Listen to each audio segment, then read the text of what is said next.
Alright, welcome everybody. This is going to be a little different than what I normally do, but I'm going to be talking about a Dungeons & Dragons build idea, and that is the Halfling Wolfrider.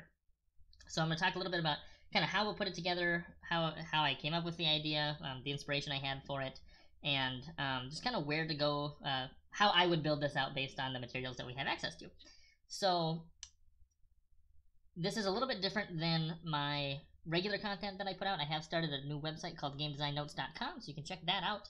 And so this is kind of a little bit of an experimentation on my part, so bear with me. I also haven't been playing Dungeons & Dragons for too long, so I am still kind of new to a lot of this, but this is just my take on everything. So if you have any ideas, comments, whatever, leave them in the description and let me know, because I'm always interested in learning more about this. So originally, this idea started out with me considering the idea of playing as a goblin character. And I know that goblins in the lore ride wargs. And so I thought, it'd be really cool to have a goblin warg rider character. I thought that'd be super cool. And I kind of looked into it, and you'd really have to be in the right campaign setting. Wargs in D&D are an evil alignment. And so you kind of run into the issue of you could play it in a very specialized campaign that your DM allows, but in any like regular heroes campaign, you're gonna kind of run into issues with that. But so I took the main ideas of that, and I've heard other people talk about this a little bit online, but I haven't seen a whole lot about it. So I just went out and how would I build this if I were to play it?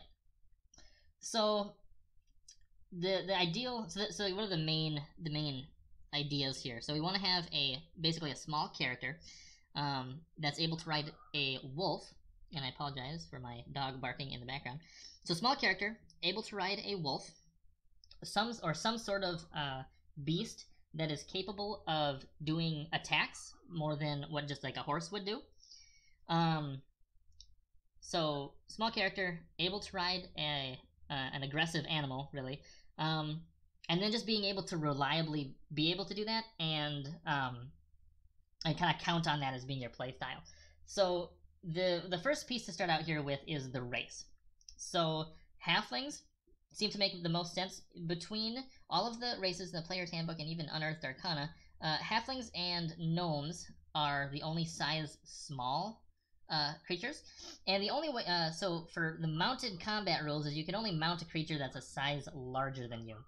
And to get onto a wolf, if we go over to the basic rules here, wolves are a medium beast, and so we have to be one of the small races. So that gives us halfling or gnome. And between the two, gnomes are a little more magically inclined, which don't really help out our stats the greatest in terms of how we would be able to gain access to a wolf mount. So that's kind of how I came to halfling. They're more geared towards the ranger playstyle. Since they have some dexterity bonuses, increase of 2 actually, and so that's kind of where we're going for that. So yeah, let's talk about it. Dexterity score increases by 2. That's awesome. Alignment is usually lawful good, but they don't have to be, so that's perfect. They are small. That is huge.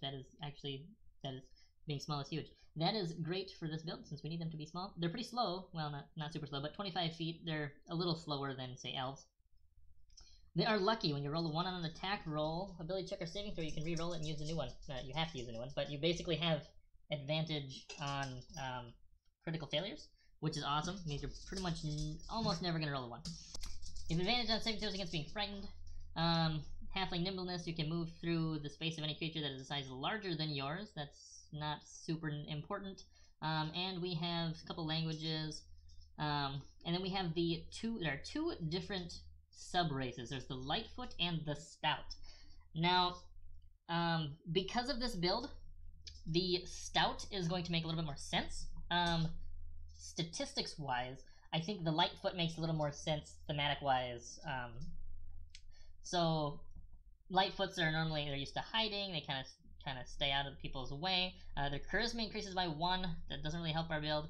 But they are naturally stealthy, and they can attempt to hide even when they're obscured only by a creature that is at least one size larger than you, which, depending on how your DM rules, you might be able to hide while you're mounted. Maybe they have really thick fur or something. Could be an interesting use of that, but otherwise you are going in on a wolf, so trying to hide while you're on a wolf seems like it's not going to help a whole lot. Now stout, constitution score increases by 1, so that's awesome. Constitution is always nice because it helps your health. And you have advantage on saving throws against poison, and you have resistance to poison damage, so you just have an extra resistance that is pretty useful. So that is the race, halfling. That's where we're going to start out at. And the next big piece, we got our small size. We're going to have to go to a ranger type archetype. And the reason for this is because rangers have probably the best access, or the most consistent way to access a wolf companion. So you could be really any class, as long as your DM allows you to somehow do a quest, or befriend a wolf, or somehow gain a wolf companion. But the ranger just has it straight up in their description. And the revised ranger with the unearthed arcana actually fits it a little bit better and kind of makes the Beastmaster playstyle work out a lot better.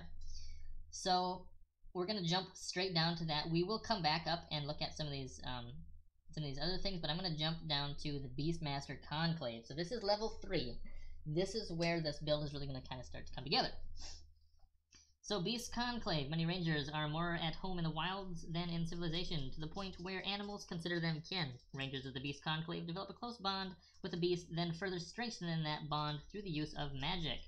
So at 3rd level, Animal Companion, you learn to use magic to create a powerful bond with a creature of the natural world. So coming down here, we'll come back to this little bit. But basically, you can spend 8 hours and 50 gold pieces worth of herbs or fine food to call forth an animal as a faithful companion. So, you normally select from a companion from the following animals: ape, black bear, boar, giant badger, giant weasel, mule, panther, and wolf. So there we are. We have our wolf straight in this description. Now, another interesting one, a black bear, stat-wise, would be a really cool one to play as well, because they are pretty strong. So it says also, however, your DM might pick one of these animals for you based on surrounding terrain and what normally is present in the area. At the end of 8 hours, your companion appears. If your animal companion is ever slain, the magical bond you share allows you to return it to life. So another 8 hours of work, and only half the price, 25 gold pieces worth of rare herbs and fine food, and you can call your companion's spirit back to life, and you can use your magic to create a new body for it. So you don't need to have a limb, you don't need to have any hair from it, like no remnants. Like this thing could fall in a pit of lava, and bam, you use your magic to just create a new body. No problem. And then you can return your companion back to life. Even here it says, even if you don't possess any part of its body. And then if you use the ability to return a former animal companion to life, and you have a current one, your current companion leaves your side and is replaced by the restored one. Cool. So 8 hours instant access to a wolf. So a little bit of downtime and some gold for some nice herbs and food, and you have yourself a wolf companion. So what does your companion bond actually give you? Well, you get a variety of benefits. It loses multi-attack, which isn't a huge deal. It obeys your commands as best it can, and it rolls its initiative separate from you. So it rolls for its own initiative, but you determine its actions, decisions, attitudes, and so on, unless you're incapacitated or absent, your companion acts on its own. So essentially, it becomes a second character for you to control. When you use your Natural Explorer feature, which basically means you can move quickly through your favored terrain, I believe. Let's double check. Natural Explorer. You ignore difficult terrain, you have advantage on initiative rolls, and on your first turn in combat, you have advantage on attack rolls against creatures that have not yet acted. So it's actually even better than favored terrain. And then you also get some additional benefits when you're traveling as a group. But this is now extended to your companion.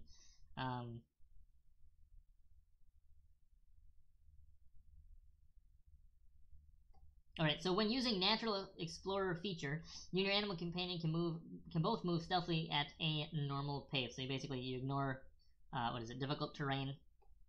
That's pretty much your big one. in that situation. Your animal companion has abilities and game statistics determined in part by your level. So your companion uses your proficiency bonus rather than its own, which is going to grow over the course of the game. In addition to areas where it normally uses its proficiency bonus, so it has its bonus. It's your proficiency bonus to its AC, making it harder to hit, and to its damage rolls. So you are going to significantly boost this animal compared to just a generic wolf in the wild. Your animal companion gains proficiency in 2 skills of your choice. So this could be like stealth.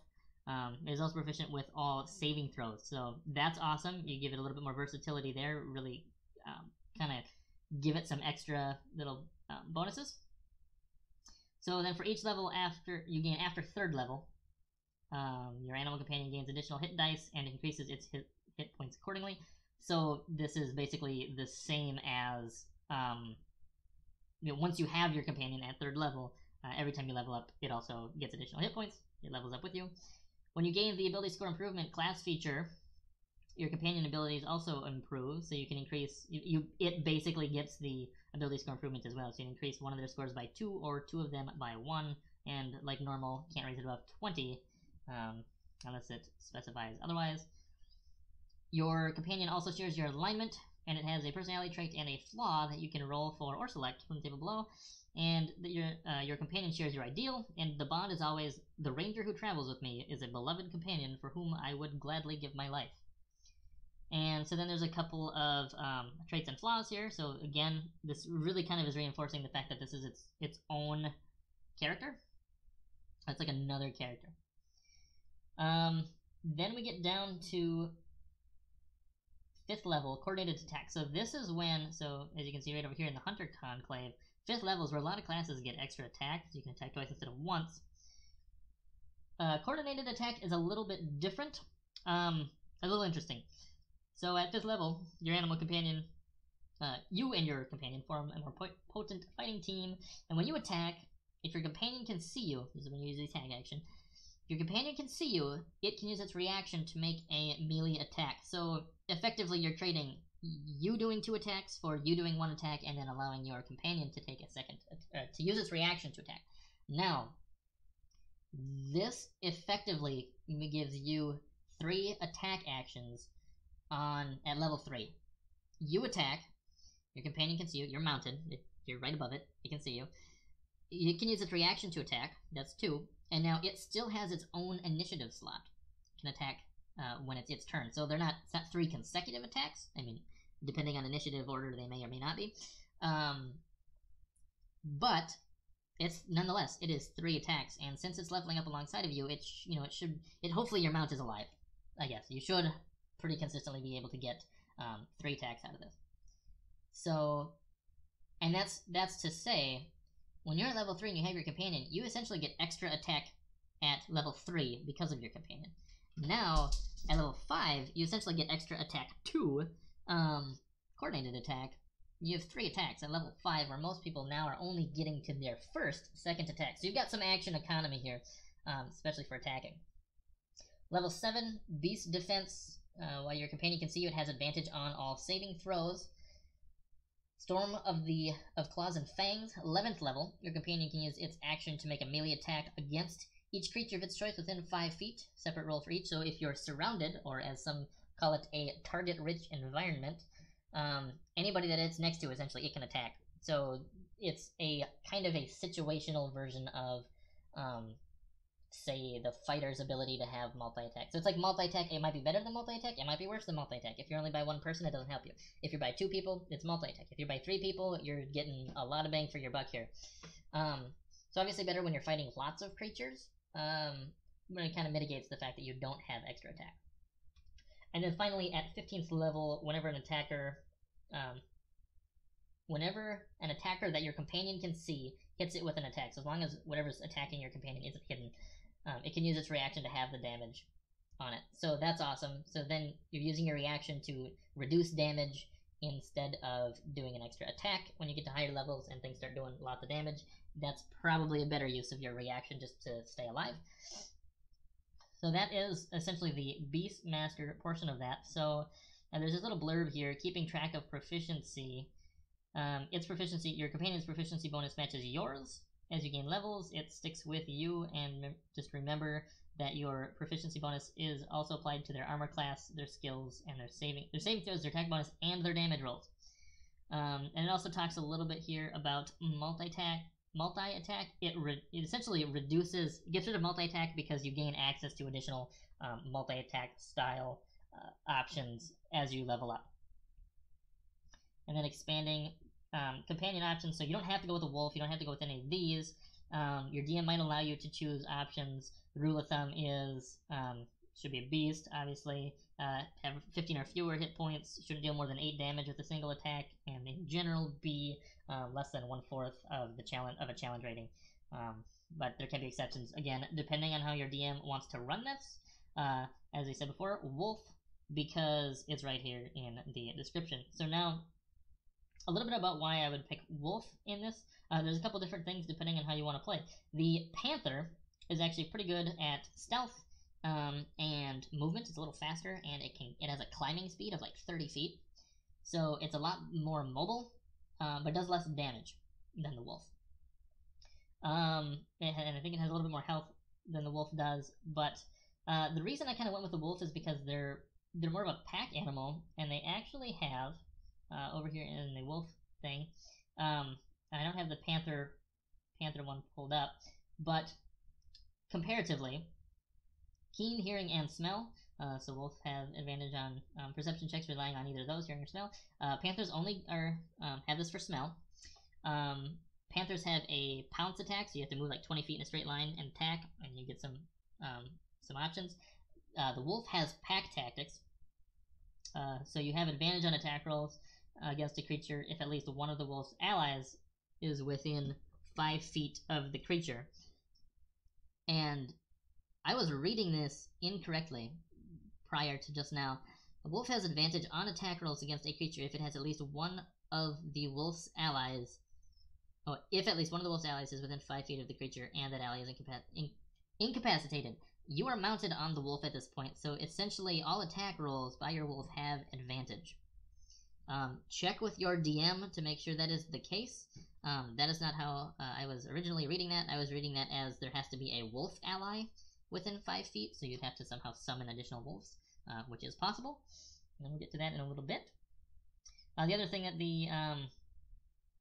the wolf has is a little bit more damage on the attack. The bite is much stronger than the panther, and when they hit, the creature must succeed a DC 11 strength saving throw or be knocked prone. The panther can knock them prone only on a pounce.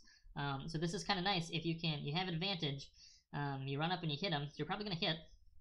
And it's got to do a DC 11, which isn't going to be too hard for them to beat, probably, for most characters. But if your wolf is going to keep attacking, at some point they're going to fail this. They're going prone. And now if you're hitting them with a melee weapon, you have advantage and the wolf have advantage on that single target. So you can really you can kind of immobilize creatures pretty quickly here. So that's one of the cool things that I like about them, and I'm really glad that I reread this. The pack tactics is actually a lot better than I was expecting.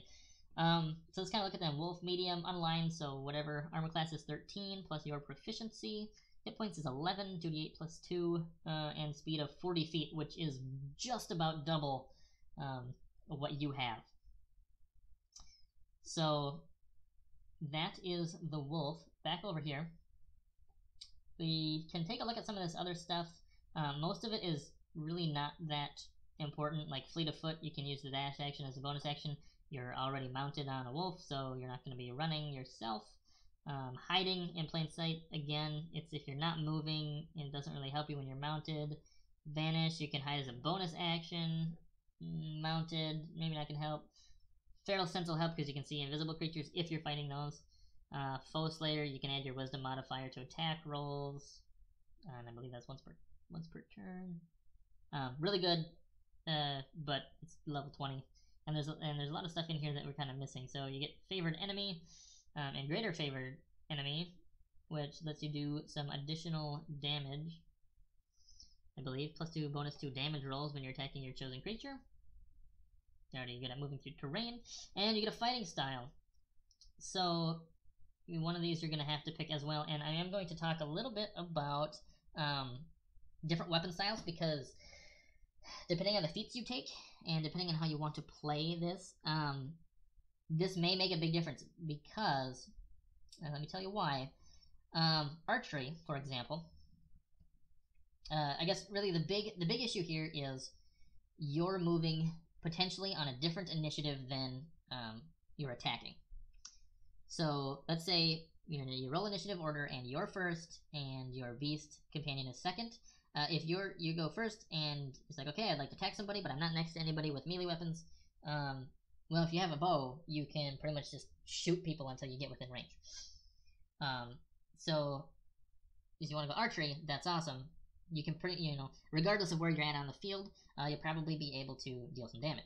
Now, once you, if you're using your companion to move and attack, as soon as you get within striking distance for the wolf, you are now within 5 feet, and you have disadvantage on your bow shots against that target. So you're gonna have to shoot at somebody else, or live with disadvantage, or perhaps get a feat to deal with it. On the flip side, if you're only using melee weapons, you run the risk of being, stranded on your turn where you can't do much. Aside, so you could maybe cast a spell, or you could maybe take the dodge action or something, but you can't you can't necessarily always attack, so you're a little bit more limited in what you can do. But when you get right up next to somebody, you just start beating on them. So it's kind of give and take, and probably the best option is some mix of ranged skill and melee skill. Just depending on how you want to play it. If you want to play an archer that just sits back and harasses the crap out of the enemy, you sure can. You can just use the wolf's action you can have them move, and then you can have them take the dash or maybe the disengage action, and you can just have them flying around the battlefield, and you're just peppering them with arrows.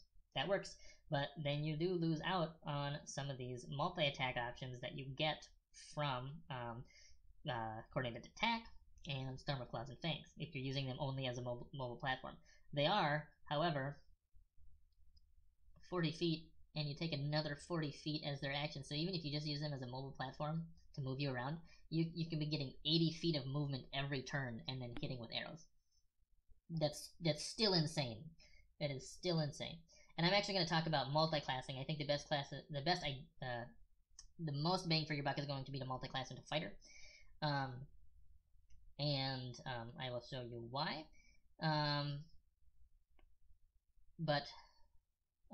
Yeah, so there's some advantages there. Now, the other thing you get that we haven't really talked about much is the ranger does get spells. So you can know up to 11, and you get a few slots for casting. And really the point that I want to mention is really the 3rd level spell slots and the 4th level spell slots. And this is because I was thinking that wolf pack tactics needed you to have a wolf companion or a wolf ally nearby. If we come over here and go down to spells, there is a 3rd, so we can look at the ranger spells here quick. Let's do a little bit bigger for this one. Cleric spells, paladin spells, ranger spells.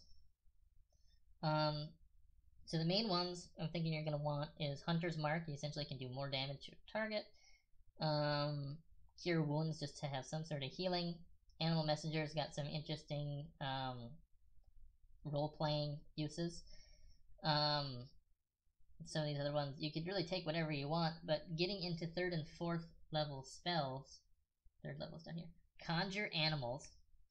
So Conjure Animals, we'll look at both of these, and Conjure Woodland Beings at 4th level.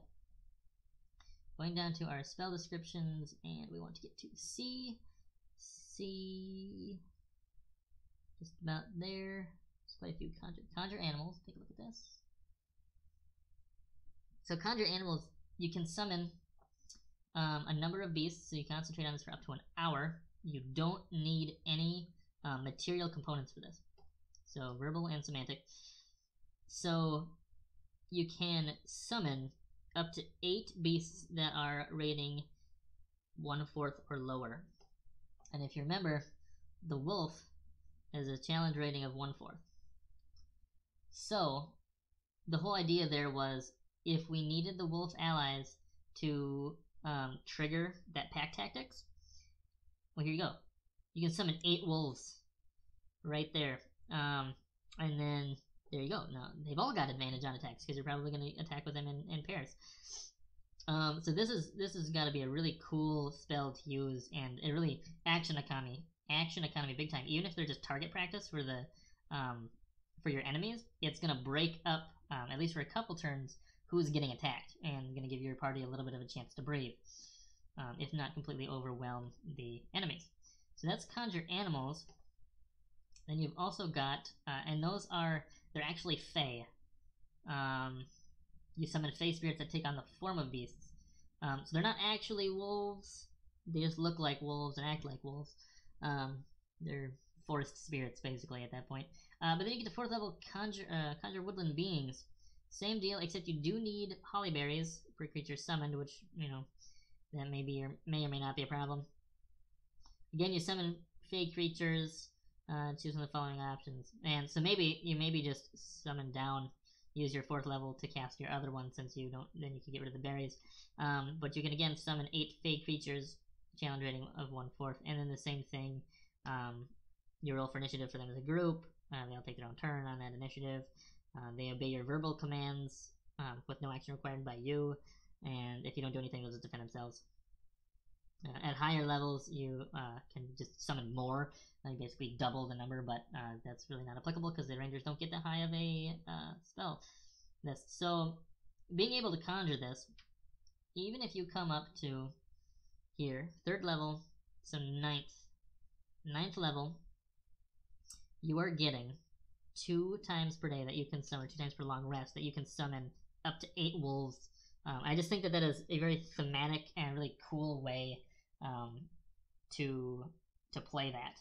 At 13th level, you, well, actually here at 11th, you'd be able to do that 3 times. If you're not using it for other things, 4 times down here, and then 5 and 6 times to be able to do that, plus more if you go all the way, if you don't multi-class. If you do multi-class, however, I really recommend that you would probably stop about at 9th level, so that you gain access to those 2 times that you can summon them. And again, that was because I thought you needed it to trigger the wolf pack tactics, but it apparently is not the case. So that's interesting. I don't think that really changes my opinion. I think that spell is pretty cool. But you could maybe multi-class a little differently, knowing that you don't need it to activate that. So the next thing that I would move into is multi-classing, and I'm going the wrong way. Once you get your animal companion at 3rd level. At 5th level, you're getting the coordinated attack, and at 7th level, I believe you're getting their improved defense, which is advantage on saving throws. So you have advantage on all saving throws. Plus, they have proficiency on all saving throws. That's really kind of where things end. The really nice one after that is at level 15, which is where they can use their action to have damage. If I could have that, I'd take it, but unfortunately, there's a lot of things you get here that really don't help you if you're mounted. And that's where multi-classing into fighter, I think, is probably one of the more interesting and beneficial options. And you're kind of like a war leader, pack leader. It's kind of what I'm thinking here. So regardless of what you do, you're probably going to do... You can probably take defense as one of your fighting styles. And then either probably dueling or archery, depending on what you're planning on wielding. Archery is going to be mostly applicable. You might be doing 2-weapon fighting, but you can't use... because you're small, you can't use any of the really big weapons. So the heavy weapons, as it says here, small creatures have disadvantage on attack rolls with heavy weapons. Okay, well that kind of stinks because the nice reach weapons, let's zoom in a little bit farther. The glaive, the halberd, the lance. Well, the lance isn't. Some of those really big like reach weapons that you would maybe use on a mount, you can't unless you want to have disadvantage. So that's where you running with like short swords or scimitars or something is maybe going to be better than specializing in 2-handed combat. The really nice thing about those is that most of those give you reach, and none of the other ones do. So that's kind of where I'm at with that. Archery is pretty much always going to be good, and then defense or dueling, depending on what your other style is. So then multi-classing, where would I go? Well, I would go fighter. Minimize these and hit up the fighter. And back to 100%. And fighters get some pretty good things. Their hit dice are the same. They're 1d10, so you're not sacrificing your health at all, since rangers also have 1d10. Coming down, you pretty much have most of the same proficiencies. And again, you get to pick. So this is after if you're multi-classing, you picked a fighting style from the ranger. You can also pick one from here. Most of these are the same except for great weapon fighting, protection, and dueling are added. So depending on what you're planning on doing, will determine which fighting styles. But you're going to get 2 fighting styles if you multi-class. So you can have your defense and your archery, or your defense and your dueling, or maybe you want to do archery and dueling and just switch when you get into close range. That's awesome. You have second wind. You can do a little bit of extra, get a little bit of extra health. Action surge. You can take 1 turn. You can do an extra action. Really, what this comes down to being really beneficial is you didn't get extra attack before at level 5. You get coordinated attack. Well, now, boom, fighter level 5. You can attack twice when you take the attack action. Now, you attack a second time. So if you're doing a bow, bam, 2 shots, and your companion can see you. And if your companion can see you, they can make a melee attack. That's 3. Then they can make a melee attack on their own turn. That's 4. So you could be 10th level. You could go 5 into both of these, and at 10th level you could have cumulative 4 attacks already, which the fighter doesn't actually get 4 attacks until level 20. So you've basically cut the time it takes to get effectively 4 attacks down to 10 levels instead of 20, which is just insane. The other cool thing is since you don't have to be mounted with the ranger companion, you can use it for flanking tactics or scouting of some sort if you need to, which is just additional flexibility that you get, which is cool. And the fighter, actually by multi-classing, the fighter actually gets the most ability score improvements, which means you have the most number of feats you'll be able to pick up, is with the fighter. So depending on your spread in this, you're going to probably actually get more ability score improvements by speccing into the fighter, which will help make up for the fact that a lot of these over here, there is a lot of these that really don't help you. Vanish, hide in plain sight, the dash one, just, what is it, fleet of foot. You still get, you make up for that by getting these other ability scores or feats. So moving on, you got the extra attack, that's huge. Indomitable, you can reroll the saving throw. Martial archetypes, I haven't looked into too many of them. Improved critical is always good for the champion. Remarkable athlete, you're probably mounted, so this isn't going to apply for most things. Can get another fighting style, which you don't need because you already got to pick 2. Superior critical, always good, and then being able to regen health, always good. But maybe not worth going all the way that far. Well, actually, you can't get to 18th level because you have to have at least 3 levels in Ranger to get your companion. So you're probably not going to get this far. You're probably not going to get to 15th or 18th level. That's where I think Battlemaster actually shines, and I haven't looked at. I've looked a little bit at the Knight in Unearthed Arcana here, and the stuff that you get for the Knight class is not that great compared to just what you can get from the Battlemaster. So there's a knight, basically the cavalier is what it is. Okay. You get combat superiority like them. You can mount or dismount easier. Yeah, relentless, same as Battlemaster. Improved combat, same as Battlemaster. When you use you basically, instead of getting maneuvers, you get you don't get maneuvers, you just get the superiority dice, and you can use them to control your creature better. You can add the damage to the attack roll, which is, pretty much all of the maneuvers let you do that anyways. The big one is that you can't do this with the Battlemaster, is that when you use your lance, you can add damage to the roll, and it must make a strength savings check or be knocked prone. If you're not using a lance, that doesn't help you. And if your mount is hit while you're mounted, you can use a superiority dice as a reaction, adding the number rolled to your mount's AC, there's a feat that'll let us deal with this. Also, and a maneuver. So it really doesn't help. Charging, you can increase damage with your lance. You basically can use 2 of them. Not super good. Better crits, and you're not going to get much farther than that. So these really don't. Some like the really nice ones are down here, and you're not going to get that far.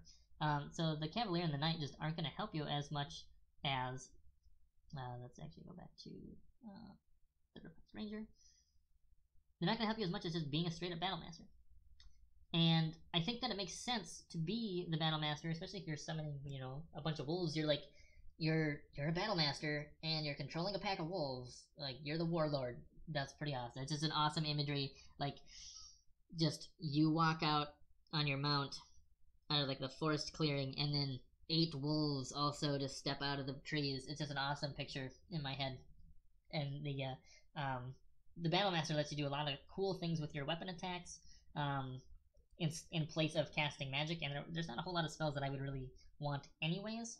The Ranger does get some utility spells, but not, nothing quite like what the Wizards and everybody else gets. So, I think the cool piece is summoning a bunch of wolves. So, and a lot of these actually make sense if you kind of go along with it. So, know your enemy. You can observe a creature outside combat to learn information about it, which, as a Ranger who has been in the wild and studies and hunts, that makes sense. You can improve combat superiority. So you start with 4, they're D8s, and then they go up to D10s. You're not going to get to 18th level, so they're going to stick at D10s. Also not going to get to 15th level, so that's not super important. But you have all these maneuvers. And actually, the right here, maneuvering attack. This gets cool when you're mounted. When you hit a creature with a weapon attack, you can expend 1 superiority die to maneuver your comrades into a more advantageous position. So you hit the creature, and you're like, alright, well, I hit him. I already know I hit him. I don't have to decide beforehand. Like, I know I'm dealing damage.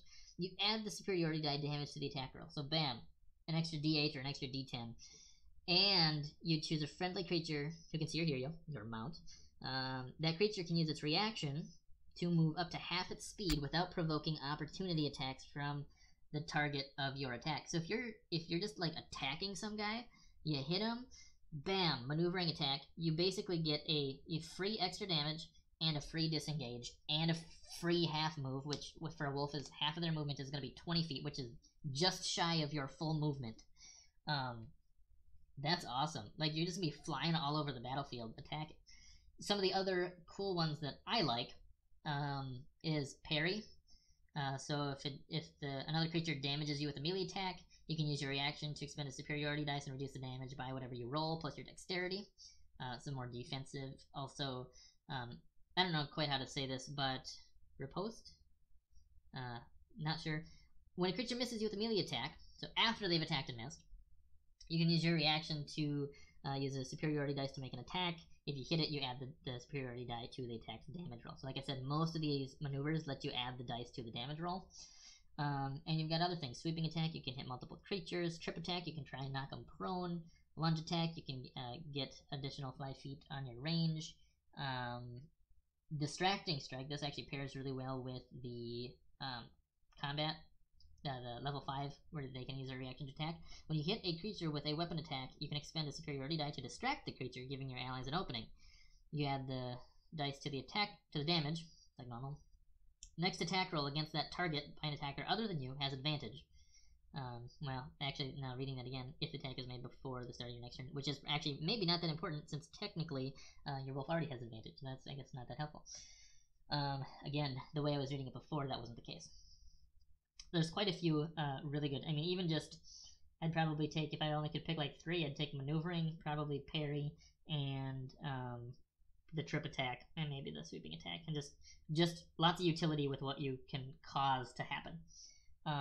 But how many of those do you get? Well, I kind of wrote this all out on the spreadsheet, and I compared a bunch of different items, and I don't have the spreadsheet on this computer, so I can't show that to you now. But superiority dice. You have 4. Where's this at? Well, maneuvers. You learn 3 maneuvers, and you learn 2 additional at 7th, 10th, and 15th. So if you only got to 10th level, you'd know 3, 4, 5, 6, 7 maneuvers, which is like half of that list, which is plenty. And your superiority dice, you have 4.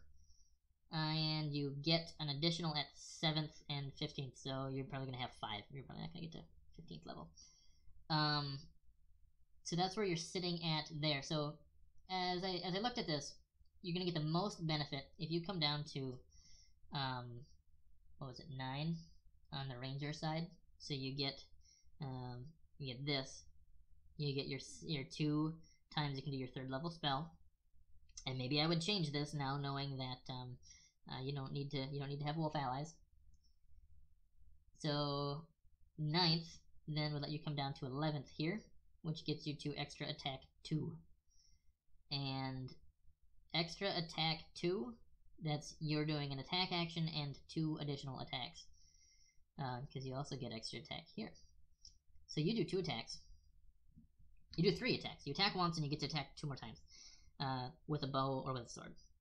And your companion can then use its reaction to make another melee attack that is 4, and it can attack on its own turn 5. That's 5 total attacks, and you only have to be 17th level to do this, which is still pretty high, but it's still more than what the fighter can do by himself. If you're fully maxing out just straight up attack economy. How many times is that going to come into play? Probably not that. There's probably not that many rounds that you're going to actually attack 5 times, but maybe there is. If you're taking down one big boss monster, probably is. So at 11th level, you've got your D10s. Yeah, right here is where you get your 5th superiority dice, and your they upgrade to D10s. So you're sitting pretty good there. Where would I go if I were to cut back a little bit? Ability score improvement, fleet of foot, not super important. So I could come back to 7 and 13. You'd still get, well, you basically get Indomitable and ability score. The only thing that may be impacted here is how your beast gains. So here's what's probably going to happen. And this is maybe up to your DM. Whenever you gain the ability score improvement class feature, does it have to be the ranger one, or does it or can it be a multi-class one? That's maybe going to influence it a little bit. If it has to be rangers, you're maybe going to want to take more of these so you can raise their stats. And for each level you gain after 3rd, and I assume that means a ranger level. It doesn't say, but I assume that it does. Your animal companion gains an additional hit dice. So if you start multi-classing, again, depending on how your DM interprets this, you might kind of stunt their ability to gain more hit points. Some of that may be mitigated when I start going into the feats, but something to think about, because I could go 12th level here and get ability score improvement, and forego the ability score improvement here, which would be fleet of foot. Actually, no, if I went 12, you can get both of those. But if you went, if you didn't go to 9th, and you only went here, you're missing out on maybe a level of hit points, and then they're not going to grow that the rest of the time, so they're only going to get 1, 2, 3, 4, 5, 6 maybe additional hit dice. And at higher levels, is that going to be enough? I don't know. Maybe not. We'll get into feats here in just a second, but just some things to think about, because the fighter has just a lot of stuff that's pretty much always useful. So let's hit feats. Again, depending on what you're planning to do. Feats. Customization options. Feats.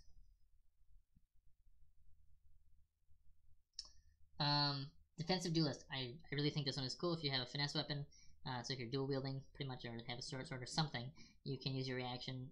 So this is almost like a free way to parry. Instead of using a superiority dice, you can add your proficiency bonus to your AC. So you might be able to make them miss. And it's after it hits you. So you already know if it hits you, then you can be like, oh, well, my proficiency bonus is 4. Well, they rolled a 15 and they needed a 16 to hit me. I'm going to use my reaction, block the attack.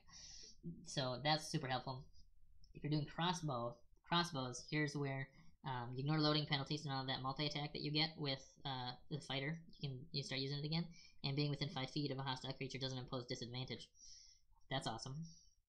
What's more, if you're using a hand crossbow when you use the attack action, so hey, you're a fighter, you got 3 attacks. Attack, attack, attack with a short sword, and then bam, shoot with the loaded hand crossbow you have in your hand. And you also can use that hand crossbow to shoot at anything else. You could use it to shoot 3 times with the hand crossbow, but now you can get both of these. That's cool. But the really big one that you're really going to want to look at is Mounted Combatant. First one, you have advantage on melee attack rolls against an unmounted creature that is smaller than your mount. Probably not that important because your mount is medium, and most humanoids are medium. So what, goblins, maybe, and then gnomes and other halflings, probably not common enemies. You're not going to get advantage on it that much. You hear this one.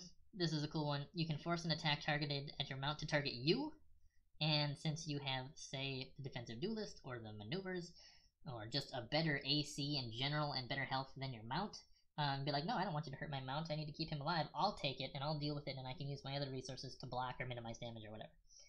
That's really cool. Now, how does this work with dodging? Can I dodge? Again, DM dependent a little bit here. If you don't attack and you take the dodge action, so especially for somebody who's like a melee only mounted character, you take the dodge action while you're getting into position, and whenever somebody attacks your mount, they have disadvantage on you. They attack your mount, you're like, no, you're attacking me. You have disadvantage. And you could just dodge all the time, and then just let your mount attack. It'd be less damage efficient, but you probably wouldn't get hit very much. So, an interesting thing there. And then if your mount is subject to an effect that allows it to make a dexterity saving throw, it take only half damage. It instead takes no damage if it succeeds, which also it has advantage on these already. And advantage and proficiency, and it only takes half damage if it fails. That's awesome right there. That's a lot of good stuff right there for you to protect your mount. And then pretty much everything else, hey, you multi-classed into fighter, take martial adept. 2 more maneuvers. Well, you didn't need 2 more, but you got them. And really what you wanted here was an extra superiority dice, so now you might get 6. What else do we have? Then really everything else is just, maybe you take medium armor master, or one of these other ones to allow you to crossbow expert, defensive duelist. Unearthed Arcana has some feats, like blade master here. +1 bonus to damages with basically swords. You can use your reaction to assume parrying stance, increase your AC by 1. So it's everybody, not just somebody that hits you. It does use your reaction. And if you take an opportunity attack, you have advantage with that weapon. And some of these, these are just the additional weapon mastery feats. And if you, so what I came up with, if you end up going, basically if you go a 9 ranger, and so you go into ranger 9 times, back down here, down to 9th so that you can get that spell, and you go fighter 11, you'll end up having like 5 feats, 2 fighting styles, you've got, 9 spell slots, you got half of the Beastmaster things, you have like 5 attacks total at 20th level, like you're just doing insane amounts of stuff. It's just awesome. It seems like it'd be a really fun build to play, and the revised ranger really lets you pull off the ability to for sure have a wolf that you could ride. You'd also have to figure out how your DM is going to allow you to do animal handling checks, and if you need to get riding equipment or something like that. I've seen online people have talked about, yeah, it's fine. I'd probably give them have like a DC 20 animal handling check in the beginning as they're kind of whenever they do not maneuvers.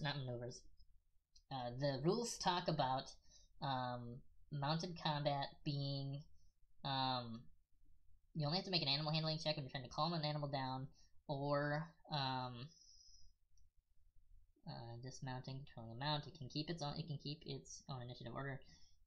Animal handling checks only come up when you're trying to do a risky maneuver. So to me, a risky maneuver would be, and here you'd have to also go with your DM to see, can they attack while you're mounted.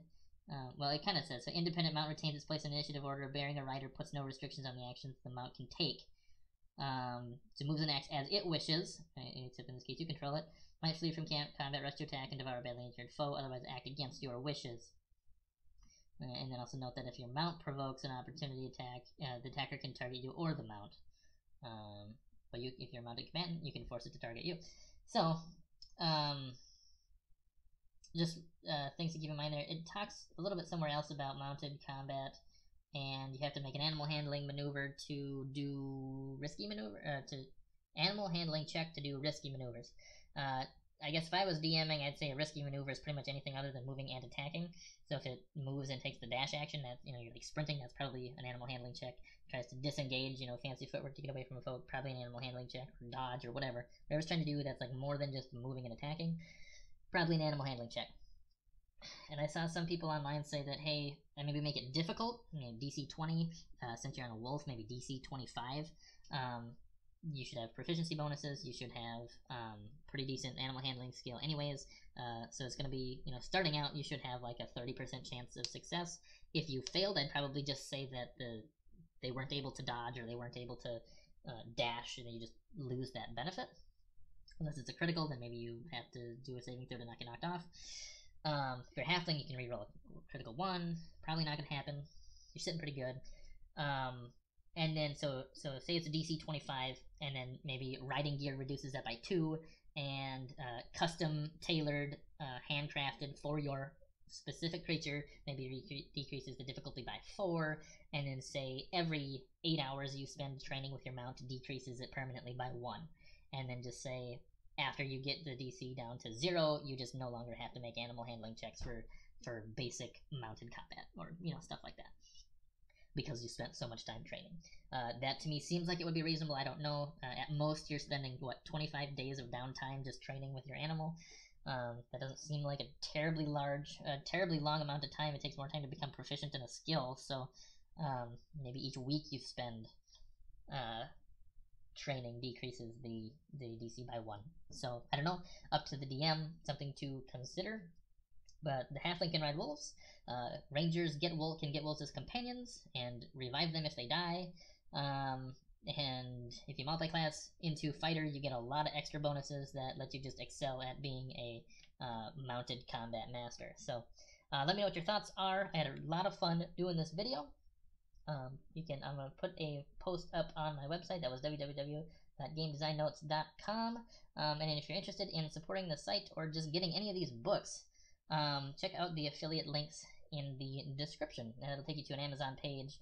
And if you buy the book from Amazon, I get a small commission for referring you to the product. So thank you for watching. I know this has been a little bit different than my normal videos, but I had a lot of fun, and I've got some other D&D ideas, so I might start talking a little bit more about that.